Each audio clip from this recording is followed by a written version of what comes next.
And so to say God was never angry is not to accelerate the power of the cross.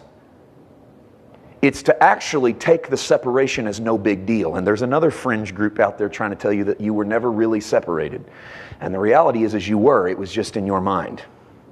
Yes, you were always separate. In your minds, you were always separated. And God was always trying to woo you back in. That's the power of the gospel. Okay, we're on the same page? You understanding where we're going?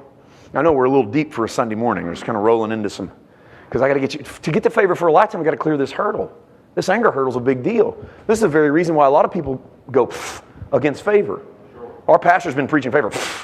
Yeah, I bet he has. I bet he ain't been preaching the judgment of God down there either, has he? I bet he hadn't been telling you how God's about to burn everybody up, and you immediately back off of favor because of that fierce anger fireball God you hear about, because until you deal with the temporary anger of God, you're never going to have the assurance of favor for a lifetime. And so God's anger, not against sin. Listen, sin was nothing for God to overcome. Nothing for God to overcome. The enemy has never come up with anything that was difficult for God to overcome. Sin, he could have snapped his fingers. He can't snap his fingers and make you love him. So he moved into a man's body and he lived a life where he could die as you, because only sacrificial death proves to man true love. Did you see that? Only sacrificial death proves true love. You see, we give of ourselves so that our spouse will know we love them. Honey, I'm not going to do this. This is what I want to do, but I'm not going to do it because I know you don't enjoy it. I want us to spend time together. I'm going to sacrifice this. And we go, oh, he's so loving. The next step up is I'm going to donate. We start donating body parts and organs and whatever. We go from the outside to the inside.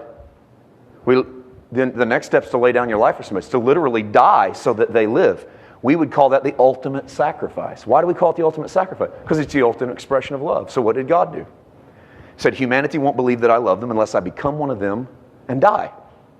If I become one of them and die in their place, they'll have nothing to say that I don't love them. Are we on the level? They'll have nothing to say that I don't love them. So I'm going to become one of them. I'm going to die. But that's not really going to do them any good. Then they'll just have a dead Savior. And they'll always talk about me in dead Savior terms. Oh, he was so good. He died for us. But I don't want to be dead. I want to be alive, because what good is it to be dead? I don't have a relationship with him. So I'm going to come back. Resurrect so that I can move inside. You see what this whole process was. So God's anger, not just against the action of sin, but against the separation caused by man.